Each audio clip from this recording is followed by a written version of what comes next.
korban ibu-ibu katanya yang meninggal karena ketonggeng.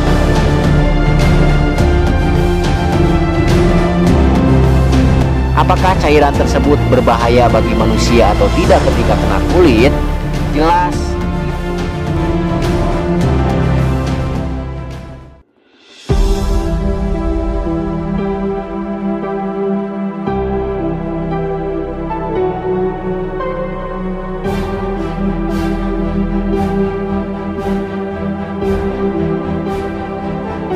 Kan emang terus digigil.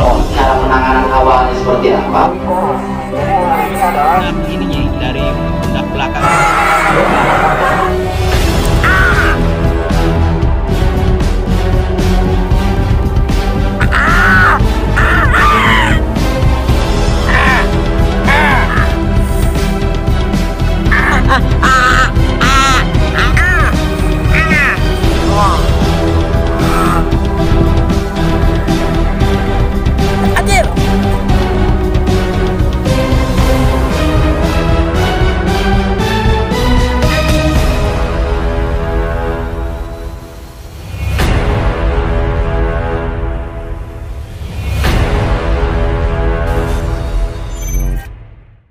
Halo teman-teman, kembali lagi. Kali ini saya sedang berada di luar nih teman-teman. Jadi kita ngontennya nggak ke hutan dulu, nggak nyari hewan dulu, karena hari ini saya akan membahas hewan yang memang kadang-kadang menjadi salah satu hewan yang ditakuti lah teman-teman. Karena memang hewan ini tuh bisa ditemukan di rumah-rumah dan di sekitar kita.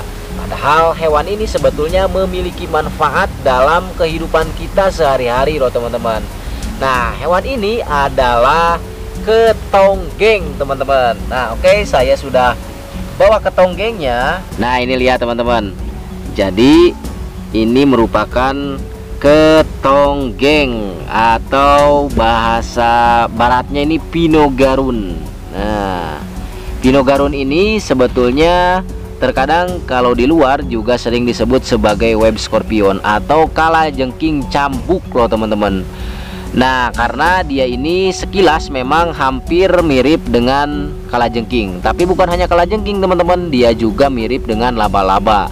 Makanya hewan ini kadang-kadang menjadi hewan yang ditakuti bagi beberapa orang yang awam, karena menganggapnya hewan ini adalah hewan yang berbahaya.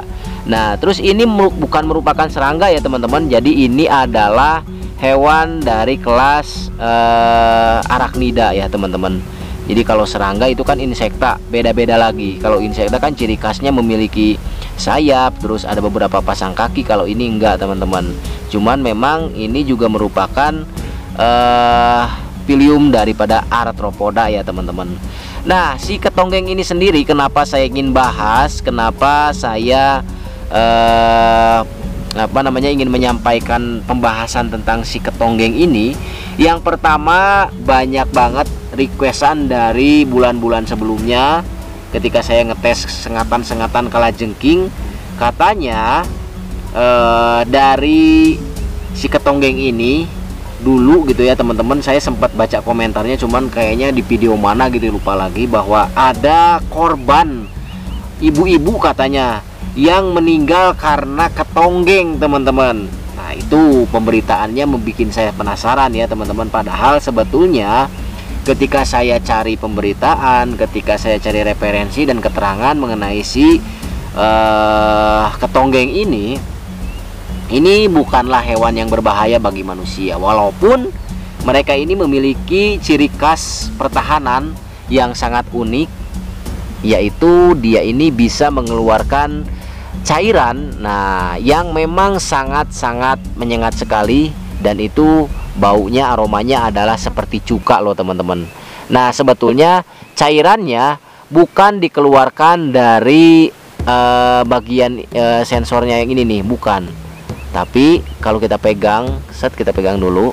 Nah, di bagian sinilah yang akan muncul cairannya nih, dari sini nih, dari bawah ini nih. Nah, dari sini biasanya muncul cairannya, bukan dari antenanya ini nih teman-teman, bukan dari sensornya ini. Nah, ini sebetulnya fungsinya untuk apa? Ini kadang-kadang yang ditakuti, katanya inilah yang menyengat. Padahal enggak lah teman-teman. Ini sebetulnya juga merupakan sensor ya teman-teman. Jadi dia ini mengeluarkan racunnya itu bukan dari batang ininya, tapi dari bagian bawah ininya nih, abdomennya nih ada cairan. Dan pertanyaannya, apakah cairan tersebut berbahaya bagi manusia atau tidak ketika kena kulit? Jelas itu berbahaya kalau seandainya itu kena mata teman-teman. Tapi berbahayanya paling cuma hanya perih saja. Kayak apa ya teman-teman, kayak spitting cobra aja, kayak semburan ular kobra Jawa aja gitu. Jadi kalau misalnya memang terus dikucak, terus digisik bagian matanya, pasti juga akan parah. Tapi kalau misalnya hanya kena kulit dan hanya basah saja, itu tidak masalah teman-teman. Hanya tinggal dicuci saja dengan sabun, itu sudah beres. Cuman memang cairannya itu kalau ular kobra Jawa kan tidak berbau. Kalau ini justru sangat-sangat menyengat. Yaitu kenapa dia disebut sebagai Pinogarun, karena asal muasalnya dari cuka teman-teman, bau cuka. Nah gitu. Tapi kalau bahasa daerahnya kan dia ketonggeng, terus apa macam-macam lah. Kenapa disebut ketonggeng? Karena katanya ininya nih nungging-nungging mungkin gitu ya teman-teman. Sensornya nih nungging-nungging. Dia ini memiliki sensor di bagian tubuhnya ini, di bagian depan dua pasang. Nah ini sensor sebetulnya. Lalu di bagian belakang yang ini sensornya teman-teman. Nah sedangkan di bagian depan bukan hanya antena saja teman-teman, tapi ada juga capit. Nah pertanyaannya, apakah capit ini juga berbahaya bagi manusia? Tentunya ini kalau nyapit ya gitu-gitu aja, tapi nggak sekeras capitan kalajengking ya teman-teman. Nah terus ini adalah hewan nokturnal. Jadi hewan ini tuh bisa kita temukan pada malam hari, karena biasanya kalau siang mereka cenderung istirahat, diam di balik-balik bebatuan, terus di bawah-bawah daun kering, di tempat-tempat yang dingin dan lembab. Makanya kenapa hewan ini kadang-kadang bisa ditemukan di rumah atau mungkin di toilet, bahkan di dapur, karena dia ya sebetulnya adalah hewan yang gemar sekali mendiami lokasi-lokasi lembab. Lalu masalah tadi, apakah hewan ini ada manfaatnya? Tentunya ada manfaatnya ya teman-teman. Kadang-kadang kita suka tidak menyadari hewan-hewan yang ada di sekitar kita. Kita berpikirnya itu merupakan hewan menakutkan, menjijikan, dan tidak bermanfaat. Padahal dia ini juga ada manfaatnya.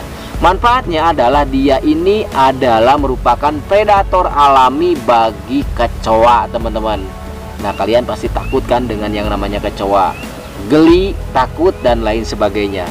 Nah sebetulnya kita nggak usah ribet-ribet pakai apa ya teman-teman, pembersih kecoa, pembersih serangga, dan lain sebagainya, karena kadang-kadang itu juga kadang-kadang tidak berhasil.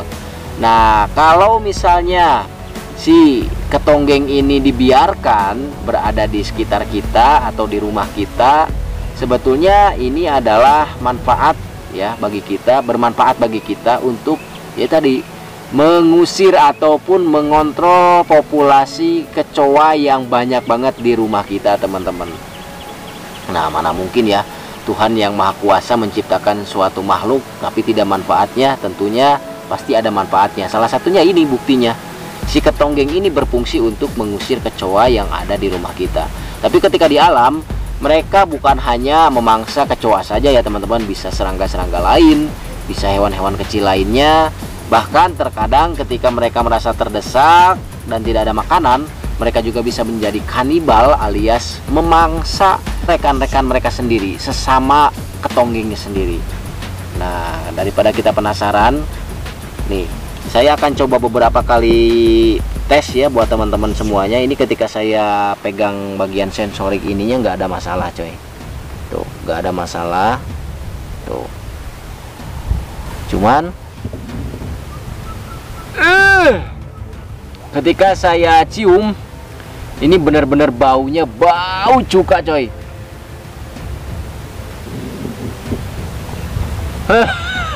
Tuh kan.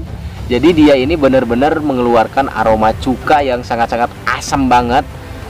Ciri khas dari si ketonggeng ini seperti ini teman-teman. Tuh. Dan jangan salah ya, ini merupakan hewan yang sudah lama banget hidup di muka bumi ini. Bahkan sebelum zaman dinosaurus pun dia ini sudah ada, teman-teman. Jadi ini boleh dibilang hewan purba juga. Nah, ada juga beberapa fakta yang unik dari si ketonggeng ini di beberapa negara lain. Karena banyaknya orang yang masih awam dan salah paham terkait si ketonggeng ini, karena menganggapnya sebagai kalajengking yang berbahaya atau skorpion yang berbahaya. Jadi kebanyakan masyarakatnya itu membunuh si ketonggeng ini, sehingga yang pada akhirnya mengurangi populasi dari si ketonggeng ini. Bahkan di luar negeri sudah ada penangkaran bagi si ketonggeng ini ya teman-teman. Tuh keren coy. Tapi nggak tahu nanti di Indonesia juga kayaknya bakalan lambat laun akan punah kalau misalnya masyarakatnya masih awam dan belum tahu akan manfaat dari si ketonggeng ini. Nah, sebetulnya sih masyarakat kita itu cenderung awam dan lebih menganggap hewan-hewan seperti ini tuh berbahaya karena takut gitu teman-teman, yang pada akhirnya dibunuh, dibasmi, punah nantinya teman-teman. Nah, seperti itu. Lalu kita kembali lagi ke topik yang awal, bahwa kenapa saya ingin membahas hewan ini, dikarenakan adanya pemberitaan bahwa ada orang atau ibu-ibu yang meninggal dunia diakibatkan oleh si hewan ini.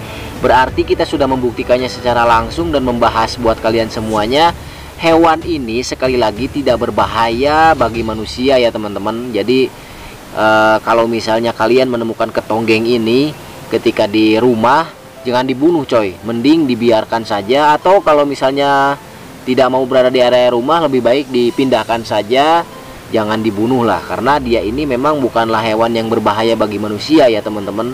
Justru lebih apa ya, kalau boleh dibilang menguntungkan sih, menguntungkan kalau menurut saya. Karena dia ini adalah predator yang mengontrol serangga-serangga seperti kecoa dan lain sebagainya. Oke, dan tadi sudah beberapa kali saya buktikan, mulai dari baunya. Tuh, lihat dari ekornya. Nah, satu. Bau cuman bau cuka aja, nggak ada. Oh, berarti itu tidak benar ya teman-teman.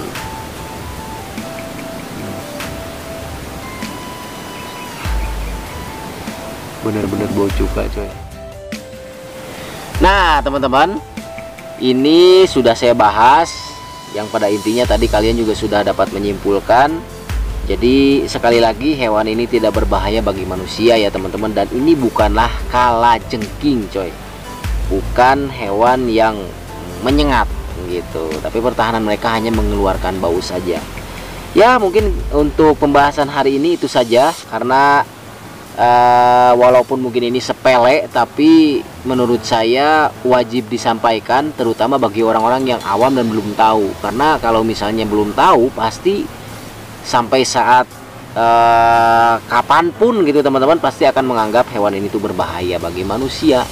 Oke, mungkin untuk video kali ini itu saja. Jangan lupa di like dan di subscribe channel Sahabat Alam. Nantikan video kami selanjutnya.